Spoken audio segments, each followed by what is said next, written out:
역대하 26장 13절부터 19절입니다. 역대하 26장 13절부터 19절 교독하겠습니다. 그의 휘하의 군대가 30만 7,500명이라 건장하고 싸움에 능하여 왕을 도와 적을 치는 자이며 그의 온 군대를 위하여 방패와 봇과 투구와 갑옷과 활과 물맷돌을 준비하고 또 예루살렘에서 재주 있는 사람들에게 무기를 고안하게 하여 망대와 성곽 위에 두어 화살과 큰 돌을 쏘고 던지게 하였으니 그의 이름이 멀리 퍼짐은 기이한 도우심을 얻어 강성하여 짐이었더라. 그가 강성하여 짐에 그의 마음이 교만하여 악을 행하여 그의 하나님 여호와께 범죄하되 곧 여호와의 성전에 들어가서 향단에 분향하려 하시라. 제사장 아사랴가 여호와의 용맹한 제사장 80명을 데리고 그의 뒤를 따라 들어가서 우시야 왕 곁에 서서 그에게 이르되 우시하여 여호와께 분향하는 일은 왕이 할 바가 아니요 오직 분향하기 위하여 구별함을 받은 아론의 자손 제사장들이 할 바니 성소에서 나가서서 왕이 범죄하였으니 하나님 여호와에게서 영광을 얻지 못하리이다. 우시야가 손으로 향로를 잡고 분향하려 하다가 화를 내니 그가 제사장에게 화를 낼 때에 여호와의 전 안 향당 곁 제사장들 앞에서 그의 이마에 나병이 생긴지라. 아멘. 성경에는 우리에게 은혜가 되는 말씀도 있고 경고가 되는 말씀도 있습니다. 우리는 성경을 취사 선택할 수 없습니다. 내가 말씀을 쪼개는 게 아니라 말씀이 나를 쪼개야 됩니다. 어떤 말씀이든지 아멘으로 받고 우리의 심령이 복되게 하시기를 주의 이름으로 축원합니다. 지난주에는 북이스라엘의 여로보암 2세를 살펴봤습니다. 그때는 하나님의 은혜로 최강대국을 건설하게 되었지만 정말 그가 믿음으로 살지 못했기 때문에 3명의 선지자를 보내서 그에게 경고하신 말씀을 우리가 살펴봤습니다. 그 3명의 선지자는 바로 아모스와 호세아와 요나 선지자입니다. 선지서를 읽을 때 우리가 힘든 면이 있는데 이와 같이 배경을 알고 이해하면서 읽으시면 조금 더 도움이 되실 것이라 생각합니다. 오늘은 남유다의 우시야 왕을 살펴보도록 하겠습니다. 우시야는 여호와는 나의 도움이라는 뜻입니다.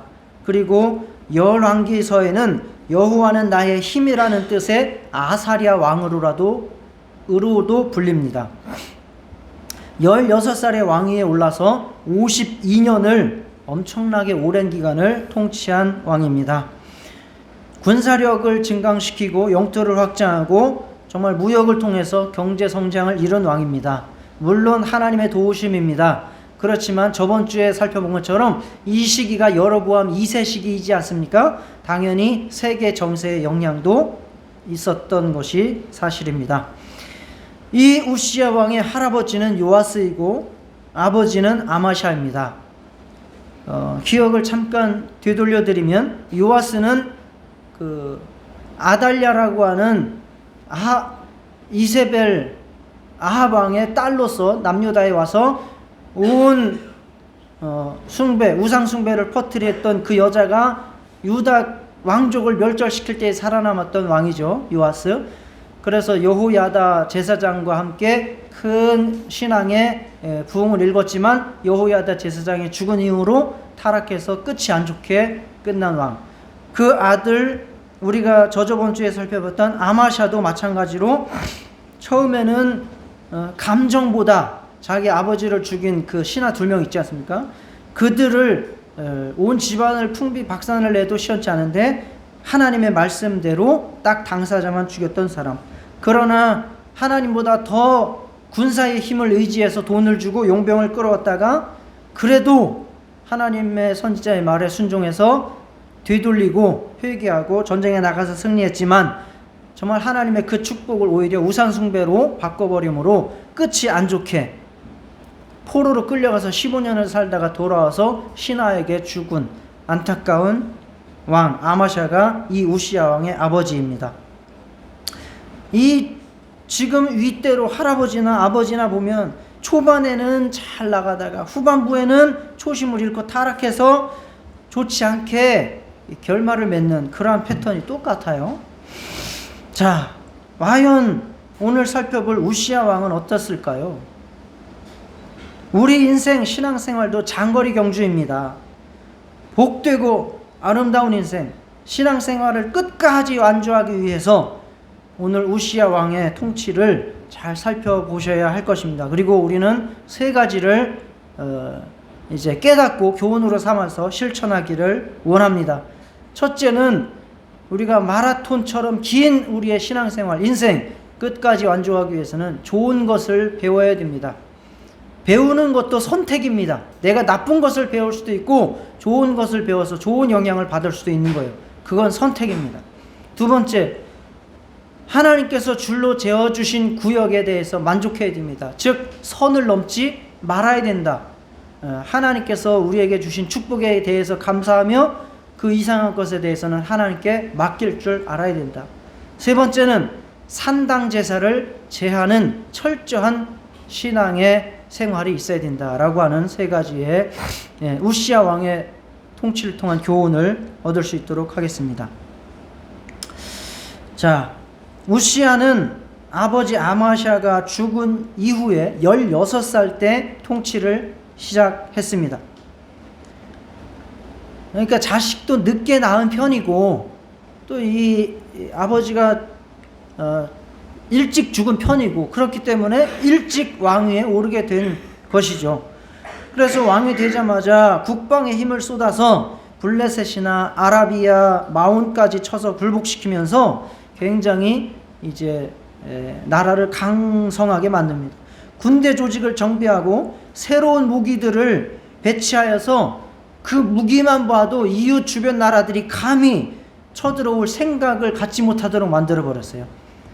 원래 제대로 이기는 거는 전쟁을 하지 않고 이기는 게 잘 이기는 거 아니겠습니까? 그렇게 이제 만들어 버렸습니다.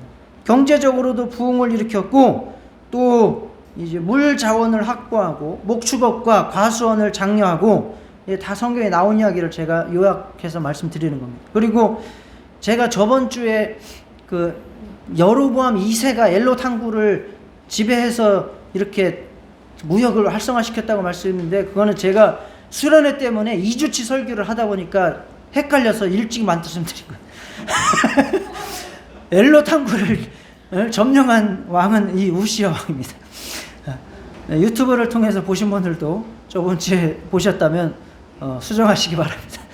2주치를 제가 설교하느라고 우시야 왕이 엘롯 항구를 이제 점령을 해가지고 그것을 통해서 전 세계로 무역을 활성화시켜서 아주 어린 나이에 탁월한 리더십을 발휘해서 강성한 그러한 나라를 남유다를 만들었습니다. 16살이 할 수 있으면 뭘 할 수 있을까요? 물론 뭐 천재성이 뛰어날 수 있겠죠. 그리고 당연히 하나님께서 쓰시면 가능할 수 있겠지요. 그러나 오늘 이게 성경은 26장 1절부터 27장 9절까지의 내용이거든요. 보시면 2명의 멘토가 있었다라는 사실을 발견할 수 있습니다.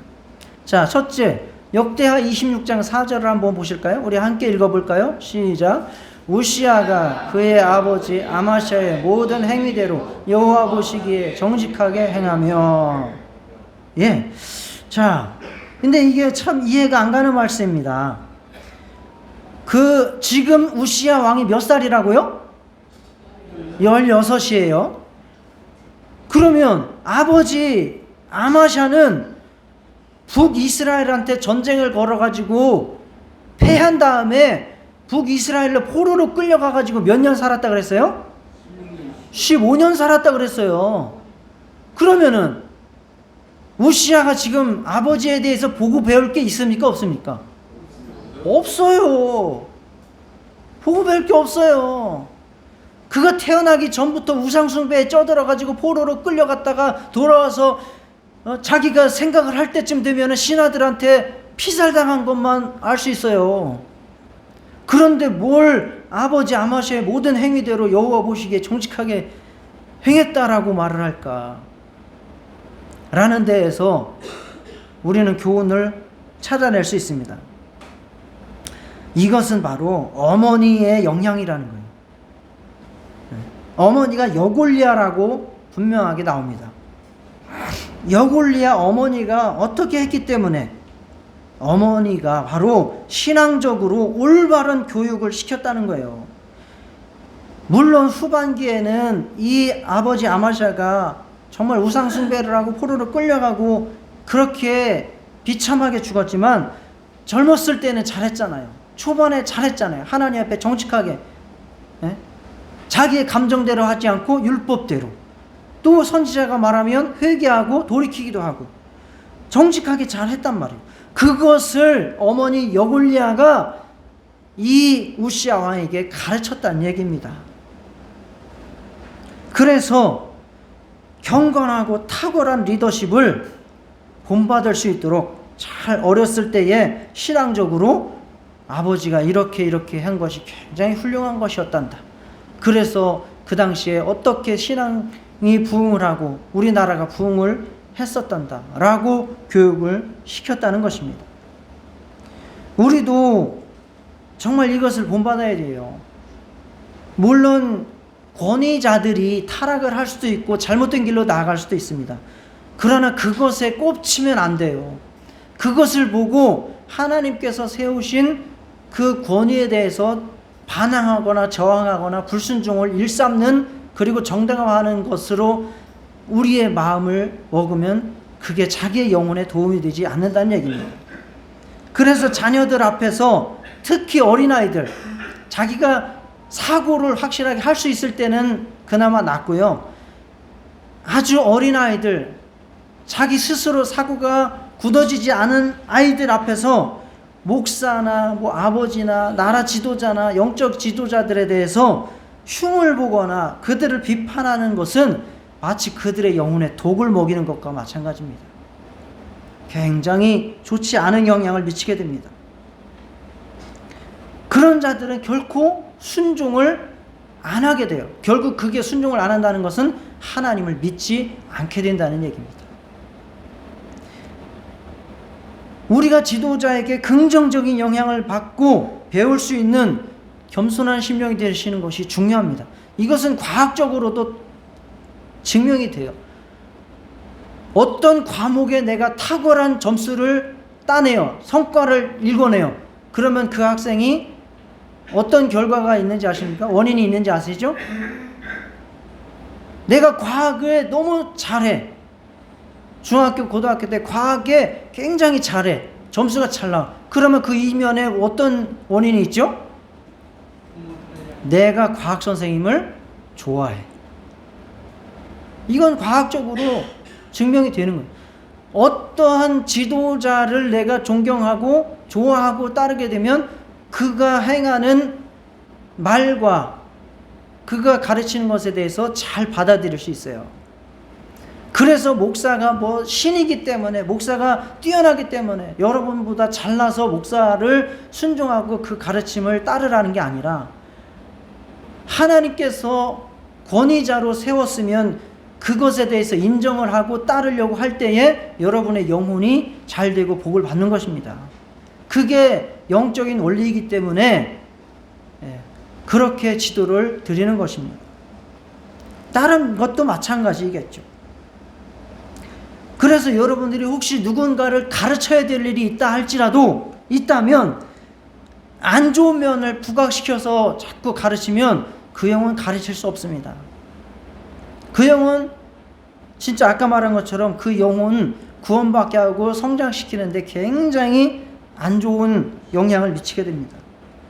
정말 좋은 면을 잘 가르치고 취사 선택해서 그 영혼에 도움되는 그러한 인도를 할 수 있는 교사들, 직분자들 되실 수 있기를 축원합니다. 그래서 배움에도 믿음과 긍정이 필요한 것입니다. 이 여골리아라고 하는 우시아의 어머니가 그렇게 한 거예요.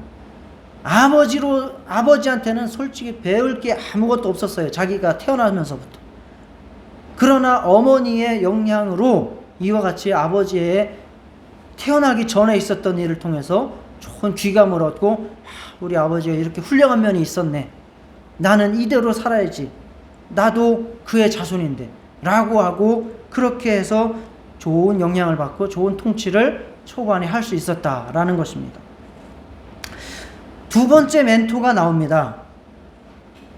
이 역대하 26장 5절을 한번 읽어볼까요? 시작. 하나님의 묵시를 밝히 하는 스가랴가 사는 날에 하나님을 찾았고 그가 여호와를 찾을 동안에는 하나님이 형통하게 하셨더라. 어떤 선지자 하나가 이 우시야 왕에게 좋은 영향을 미쳤다라고 나오죠. 그 이름이 누구예요? 스가랴입니다. 하나님의 묵시를 밝히 아는 스가랴. 하나님의 묵시를 밝히 아는 스가랴. 우리도 한번 마음의 소원을 담아서 우리도 한번 해볼까요? 하나님의 묵시를 밝히 아는 땡땡땡 자기 이름. 같이 한번 자기 이름을 넣고 해봅시다. 시작. 하나님의 묵시를 밝히 아는 화성찬. 예. 하나님의 묵시를 밝히 아는 자가 되면 너무나 좋을 것 같죠. 좋죠. 하나님의 말씀을 밝히 알고 하나님의 뜻을 밝히 아는 그런 사람이 되실 수 있기를 축원합니다. 지금은 정말 성경을 열심히 읽고 성령 받고 기도하면 하나님께서 그러한 영적인 깨우침을 각각 다 주실 줄 믿습니다. 스가랴는 바로 구약시대 그러한 선지자였습니다. 그가 바로 우시야 왕을 옆에서 신앙적으로 잘 코치를 했다라고 말합니다. 성경에는 하나님의 묵시를 밝히 하느니라고 우리 성경에는 나오죠. 영어 성경에는 이것을 구체적으로 어떻게 말하냐면 He instructed him in the fear of God. 스가랴는 바로 하나님의 두려움, 하나님께 대한 두려움을 가지고 바로 우시야 왕을 가르쳤다라고 나오는 거예요. 스가랴 선지자는 인간적인 술수나 어떤 야심을 가진 것이 아니라 오직 하나님을 두려워하는 가운데 정말 그 하나님의 온전한 말씀을 깨달아서 왕에게 진짜 순수하게 조언을 했다 그 말입니다. 여러분 주변에도 이와 같은 친구를 두시기를 축원합니다. 진짜 여러분의 영혼을 사랑하는 자가 여러분은 옆에 있어야 여러분이 영혼이 복을 받을 수 있습니다. 여러분 영혼을 진짜 사랑하는 자가 누군지를 잘 판단하는 것도 여러분 능력입니다. 그게 여러분 능력입니다. 진짜 여러분의 영혼을 사랑하는 자를 판단할 수 있고 선택할 수 있는 그러한 능력이 여러분에게 있으시기를 주의 이름으로 축원합니다. 그냥 나한테 듣기 좋은 소리나 하고 그냥 여러분들에게 편한 소리나 하고 이런 것들이 진짜 여러분의 영혼을 사랑하는 자들이 아니라 진짜 하나님을 두려워하면서 하나님의 말씀을 제대로 가르치는 자가 여러분 옆에 있어야 여러분의 영혼이 복을 받을 줄 믿습니다.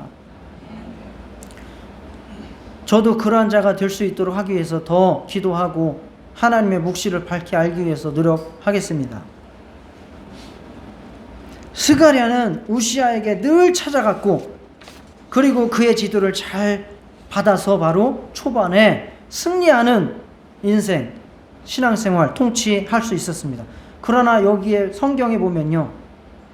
그가 여호와를 찾을 동안에는 하나님이 형통하게 하셨더라 라고 했어요.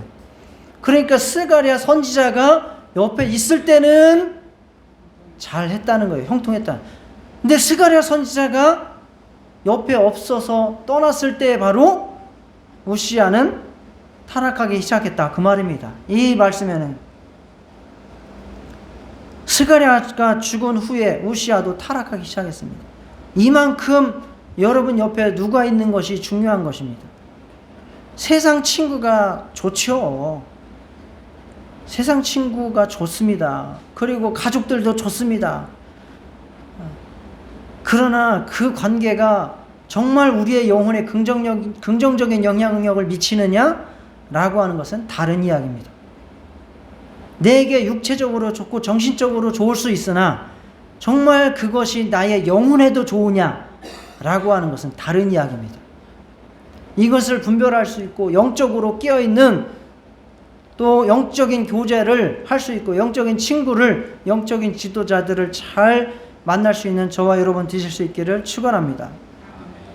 그래서 저도 한동안 제가 이제 개척을 하고 나서 처음에는 완전히 이제 투잡이었죠. 목회하면서 직장 생활을 아예 했었어요, 거의.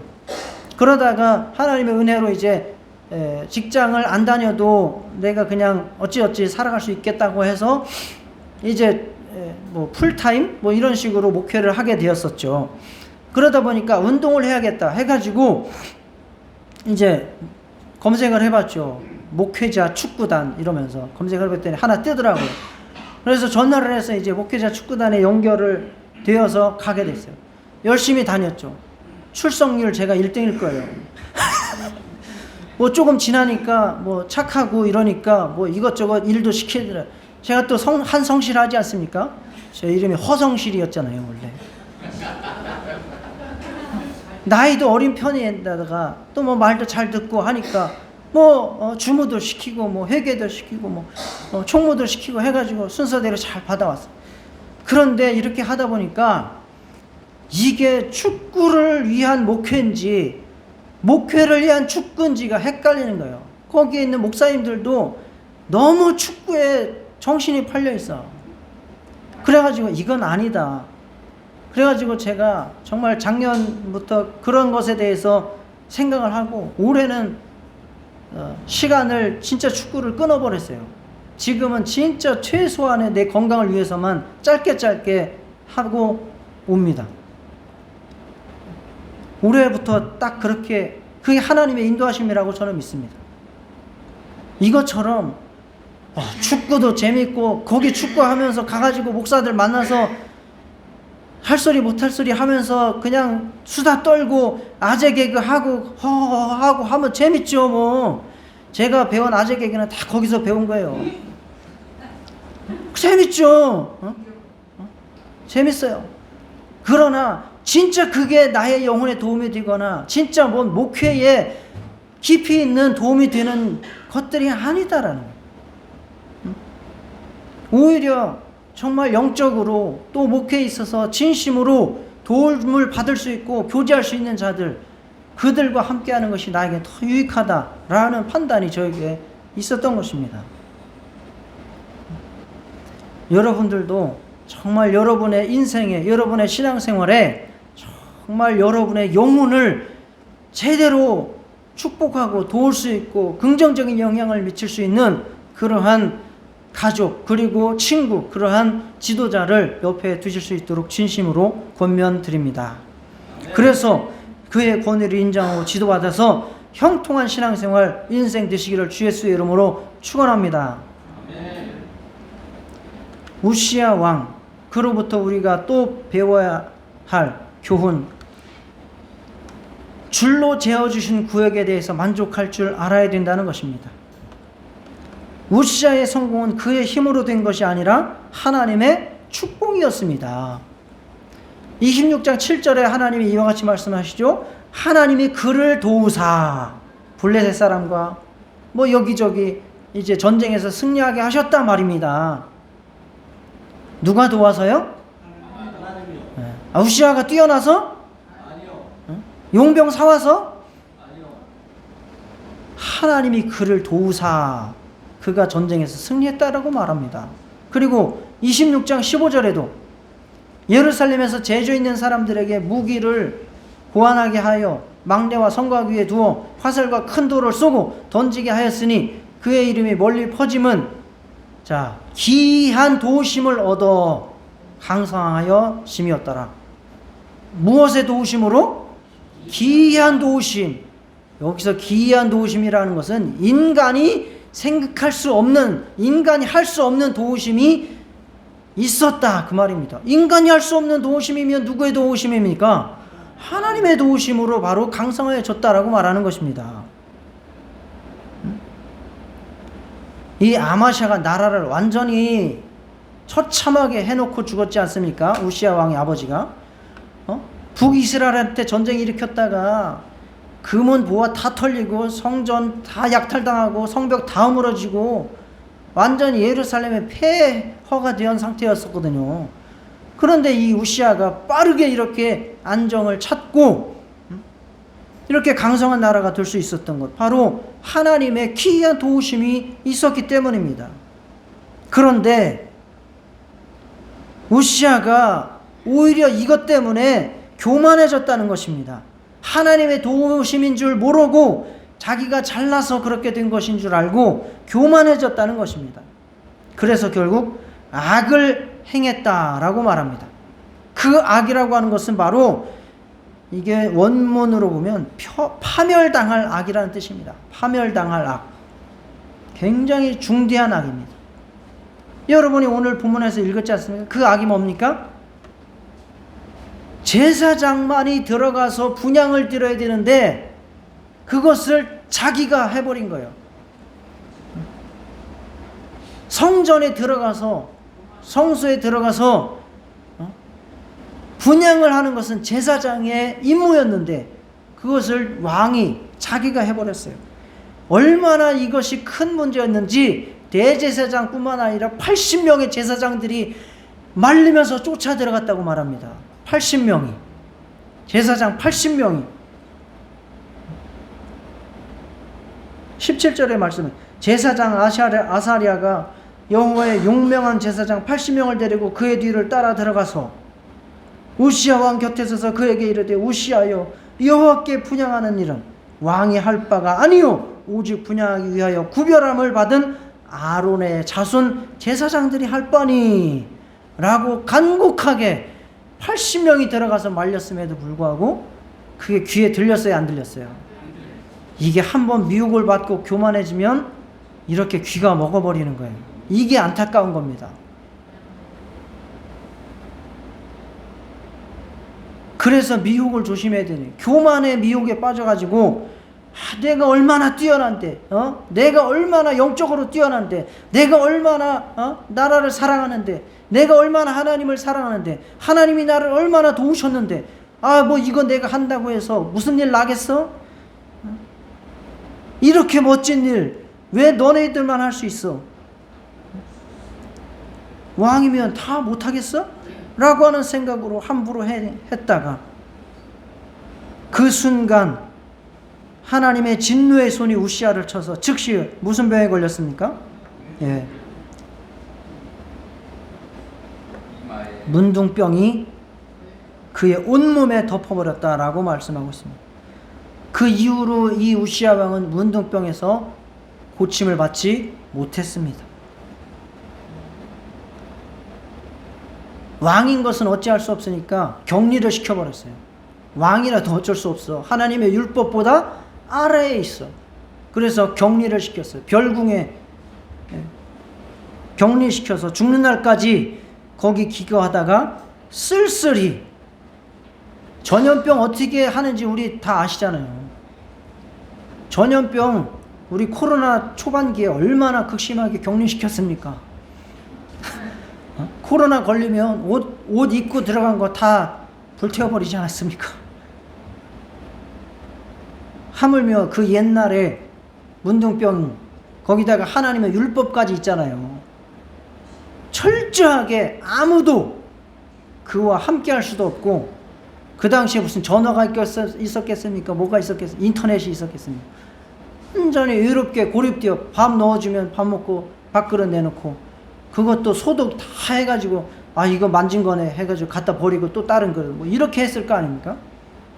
그렇게 저주받은 자처럼 죄인처럼 취급받다가 쓸쓸하게 숨을 거두고 말았습니다. 우리는 하나님이 각자에게 주신 한계에 대해서 감사하고, 주신 것에 대해서 감사하고, 받은 복을 세고 하나님 앞에 만족할 줄 아시기를 주의 이름으로 축원합니다. 인간은 다 한계가 있어요. 일단 인간의 한계가 뭐 있습니까? 나이의 한계가 있어요.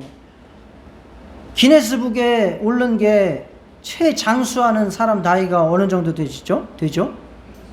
예? 예. 최근에는 잘 모르겠는데 뭐 저도 127세인가 8세인가 살아있는 할머니 한 분이 있다는 얘기 들었어요. 그게 한계예요. 재밌지 않아요? 재밌다기보다 신기하지 않아요? 전 세계 인구가 70억이잖아요. 70억. 그죠? 70억인데 70억의 사람 중에 130년을 사는 사람이 한 명도 없다는 거예요. 신기하죠? 130년을 사는 인간이 한 명도 없다는 거예요. 70억인데. 웬만하면 70억이나 되면 한 200살쯤 사는 사람이 있을 수 있잖아요.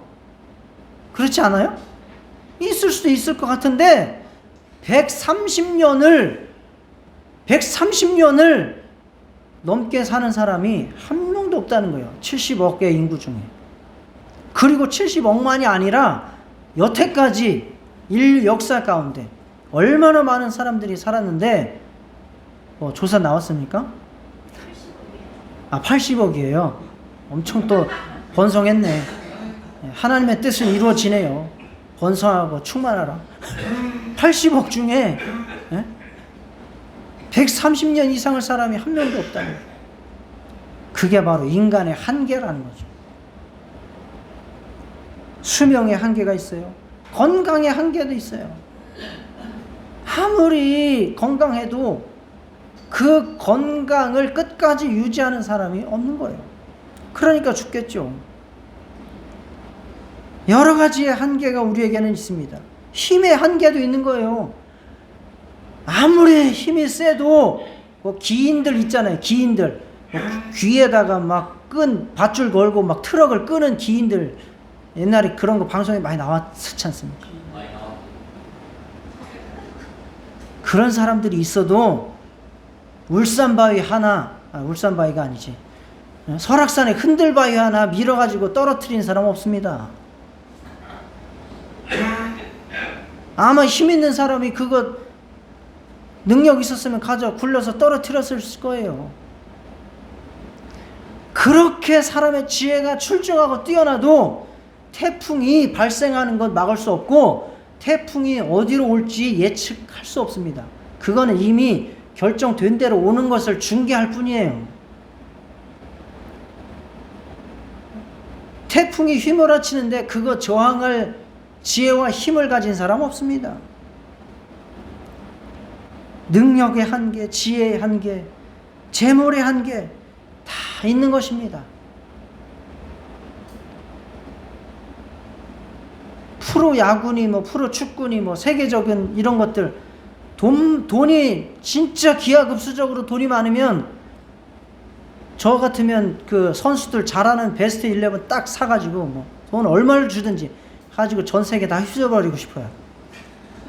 맨날 우승해. 오늘도 이기고 내일도 이기고 모레도 이기고 1년 지나면 종합 우승하고 또 내년에도 우승. 이렇게 하면은 얼마나 좋겠어요. 왜 그렇게 못하죠? 프로 선수들은 돈이 없어서 못하는 거예요. 돈만 있으면 그 사람들 다 사면 된다니까요. 돈만 많으면 다 사서 하면 되죠. 근데 그 돈이 엄청나게 기하급수적으로 높은 액수예요. 아무리 돈이 많은 구단주라도 그렇게 못한다는 거예요. 한계가 있는 거예요. 경쟁이 붙어가지고 또 자기들도 돈만. 그러니까 이게 무슨 얘기를 하고 싶으냐. 인간은 한계가 있는 것이고 또 영적으로도 직분적으로도 한계가 있는 것이고 하나님께서 우리에게 주신 것에 대해서 감사하고 하나님께서 내게 주신 축복에 대해서 만족하고 이것으로 하나님을 겸손하게 잘 섬기는 것이 가장 큰 축복이고 앞으로 더 하나님 앞에 형통하는 길인 것을 믿으시기 바랍니다. 인간의 욕심은 끝이 없고 인간이 만족하는 것은 없어요. 인간이 만족할 때가 있을까요? 인간의 만족은 끝이 없습니다. 끝이 없습니다. 인간의 만족은 끝이 없습니다. 프로야구 좋아하시는 분들 많이 계시죠? 그냥 일주일에 한 번 이겼으면 그냥 그것으로 만족하세요. 그것도 잘한 거예요. 어떻게 일주일에 6번을 이기겠어요? 그냥 만족하세요. 아, 오늘 잘했네. 그래도 뭐 승률 4할 넘었으면 최고지고 옛날에는 3할이었는데 이렇게 만족하고 사시면 돼요. 하나님이 각자에게 주신 한계에 대해서 감사하고 만족하고, 그래서 정말 하나님 앞에 하나님께서 주신 복을 세우면서 그렇게 행복하게 신앙생활, 인생 살아가시기를 주의 이름으로 축원합니다. 그래서 영적으로도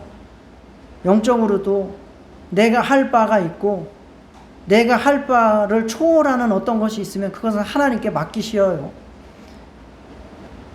저거는 뭐 목사가 이렇게 해야 되는데 저렇게 해야 되는데 굳이 그렇게 해서 여러분의 영혼이 피곤할 필요가 없어요. 그 권위자들을 세웠으면 그 권위자는 심판은 누가 하셔요? 하나님이 하시는 거예요. 그거 내가 심판하겠다고 대들면 내 영혼만 손해봐요. 그래서 정말 우리가 불신자나 새신자들에게 전도하거나 가르칠 때 조심하셔야 돼요. 그리고 목사들도 설교할 때 조심해야 돼요. 목사들 비리 많아요. 인정해요. 그리고 목사들이 잘못 가르치는 것도 있을 수 있어요. 많아요. 그러나 그런 것들을 불신자들한테 얘기하면서 또 새신자들에게 얘기하면서 설교 중에 목사들이 이렇게 잘못했다고, 그러니까 나는 잘한다고, 이런 거 전혀 성도들에게 도움되지 않는 이야기입니다. 젊은이들이 많이 가서 부흥하는 교회 목사들이 주로 그렇게 설교해요.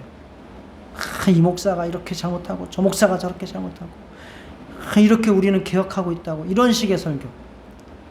자기는 잘한다고 생각할지 모르나 과연 하나님께 덕이 될까, 새신자들에게 덕이 될까는 퀘스천입니다. 그런 것들은 한번 들으면 그냥 흘러버리세요. 내 권한 밖에 있는 일이다.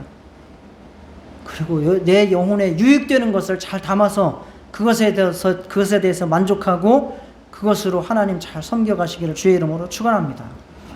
우시아는 그거를 초월해버려서 그렇게 문둥병의 저주를 내서 죽을 때까지 그렇게 살아갈 수밖에 없었던 겁니다. 자, 세 번째, 우시아가 잘못한 것이 또 철저하게 백성들을 개혁하지 못한 거예요. 신앙적으로. 그게 구체적으로 어떤 거냐면 산당 제사를 금하지 않은 거예요. 이거 성경에 읽으시면 열왕기 상하나 여호대아 상하에 많이 나오죠. 산당. 이것에 대해서 제가 말씀드릴게요. 열왕기 하 15장 4절을 한번 읽어볼게요. 여기서 나오는 그 이야기는 바로 우시아 왕의 이야기입니다. 시작. 오직 산당은 제거하지 아니하였으므로 백성이 여전히 그 산당에서 제사를 드리며 분향하였고, 바로 우시아가 산당을 제거하지 않았기 때문에 백성들이 여전히 그 산당에서 제사를 드리면서 분향하여서 바로 남유다가 타락하게 되었다, 그 말입니다. 그러면 산당이 뭐가 문제인가? 산당이라고 하는 것이 우상 숭배의 터전임이 되어 있는 상태입니다. 열왕기 상하서를 보면 남유다 왕이나 북이스라엘 왕이나 그가 잘했느냐 못했느냐 리더십을 평가할 때에 꼭 산당에 관한 얘기가 끼어 들어가요. 뭐 산당을 제하지는 아니하였고, 산당 제사를 금하지는 아니하였고, 산당은 폐하였고, 뭐 이제 이런 이야기가 꼭 나와요. 이게 왜 그렇게 중요하냐? 산당 제사는 근본적으로 하나님께서 금하셨을까요? 해도 된다고 했을까요? 금하신 거예요. 민수기 33장 52절. 그 땅의 원주민을 너희 앞에서 다 몰아내고 그 새긴 석상과 부어 만든 우상을 다 깨뜨리며 산당을 다 헐고 가나안 땅에 들어가거든 거기서 우상 숭배하는 산당들이 곳곳에 산마다 있을 것이다. 그거 다 없애버려라. 다 부숴버려라. 산당도 다 헐어버려라. 그것이 가나안 땅에 들어올 때 하나님께서 하신 말씀입니다. 그 산당에서는 우상 숭배 장소로서 하나님이 혐오하시는 인신제사, 복술, 종교적 음행들이 만연했기 때문입니다. 하나님은 산당에서 제사를 드려 하나님께 범죄할 경우 정말 처참하게 멸망시키고 포로로 끌려가게 될 것이라고 레위기 26장 30절에서 33절에도 이미 경고하셨습니다. 그러나 이스라엘은 가나안에 정착한 이후에 산당 제사를 지낸 적이 있어요. 왜 그렇게 됐을까요? 예를 들면 가나안 땅에 들어왔어요. 처음에 실로라고 하는 곳에 성전을 두기도 했고, 그러니까 성전이 아니라 예배 처소를 두기도 했고, 때로는 기브온 산당에 가서 제사를 지내기도 했어요. 왜 그랬을까요? 성전을 짓기 전이기 때문에. 성전을 짓기 전에는 하나님께서 의미 있는 장소에다 성막을 두고 거기서 제사를 지내기도 했어요. 하나님께. 그러면 성전을 지은 후에는 그것을 하면 안 되는 거였죠. 그런데 이것이 성전을 지은 이후에도 각 동네마다 퍼진 사람들이 성전에를 오지 않고 각각 근처의 산당에서 하나님을 섬김네 하면서 거기서 제사를 지낸 거예요. 대표적인 게 바로 북이스라엘의 여로보암 아닙니까? 여로보암이 나라를 갈라가지고 북이스라엘을 세웠는데 성전은 어디 있어요? 남유다 예루살렘에 있어요. 그러니까 자기가 어떻게 해요? 북이스라엘에? 사마리아에? 베델에? 성전을 따로 세워버려요. 따로 세워버립니다. 마찬가지로 남유다도 곳곳 산마다 사람들이 가기 편한 곳에 산당을 차려놓고 우상 숭배하듯이 비스무리하게 거기서 하나님을 섬김네 하면서 우상 숭배하듯이 그렇게 제사를 지냈던 거예요. 그러나 그렇게 했으면 안 됐던 거예요. 그런데 북이스라엘 왕이든 남유다 왕이든 다 똑같이 이것에 대해서 철저하게 개혁을 못했어요. 왜 못했을까요? 힘든 일이긴 하죠. 힘든 일이긴 한데 철저하게 그들의 생활 속에서 하나님의 말씀대로 살도록 개혁을 하지 못한 거예요. 어쩌면 그 백성들의 민심을 거스르기가 어려웠겠죠. 그리고 거기 산당에서도 제사하면 되지 않겠어? 하나님께 제사하면 되지 않겠어? 라고 하는 이런 약간 안이한 마음도 있었겠죠.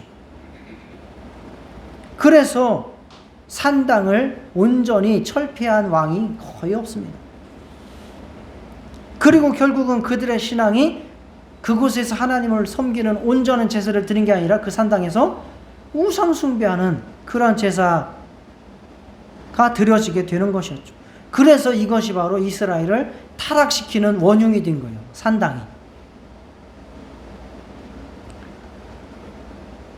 원래 작은 여우가 포도원을 망치는 법입니다. 신앙생활을 할 때에 우리가 우습게 여기는 그러한 한두 가지가 우리의 영혼을 결국 나락으로 끌고 간다는 교훈을 얻어야 됩니다. 그래서 신앙생활은 조금 철저하게 하셔야 되고요. 끝까지 하셔야 됩니다. 이게 신앙생활은 긴장을 늦추면 거기에서부터 원수가 역사하기 시작을 해요. 그래서 깨어있으라는 것 아닙니까? 자, 예수님께서 말세에 어떻게 있으라 그러셨어요? 깨어있으라. 깨어 기도하라.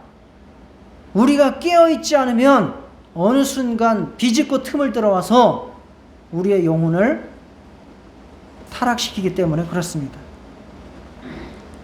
철저하게 끝까지 삶의 구석구석까지 우리가 순종해야 되는 이유가 바로 그것입니다. 지금 이 시대의 산당 제사를 가장 비유를 들자면 비유가 아니라 실생활에서 적용을 시킨다면 교회를 소홀히 하고 예배를 소홀히 하는 것이 산당 제사의 가장 대표적인 예고 핵심입니다.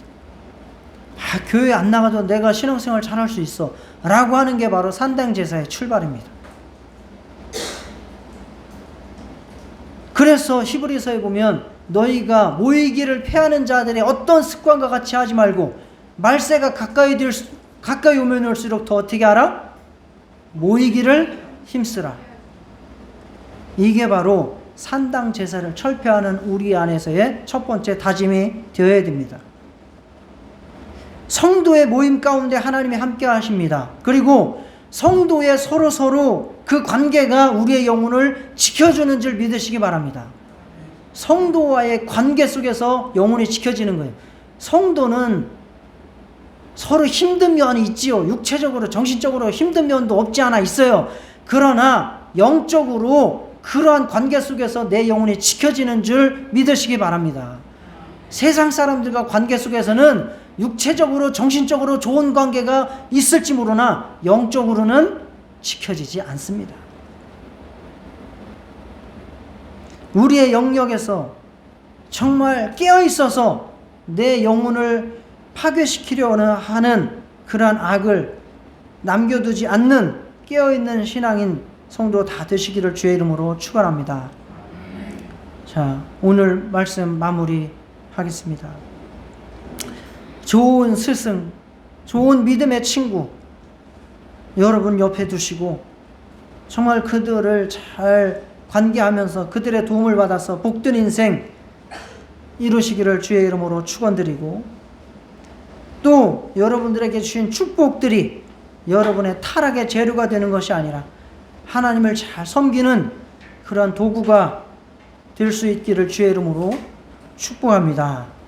그리고 이 정도면 잘 살고 있는 거다, 내가 이 정도면 신앙생활 잘하는 거다 라고 하는 자기 위로와 만족의 신앙생활이 아니라 정말 내게 부족한 2%라도 채우고 항상 깨어있어서 정말 믿음에 승리하는 인생, 믿음의 가문 이루시기를 주의 이름으로 축원합니다.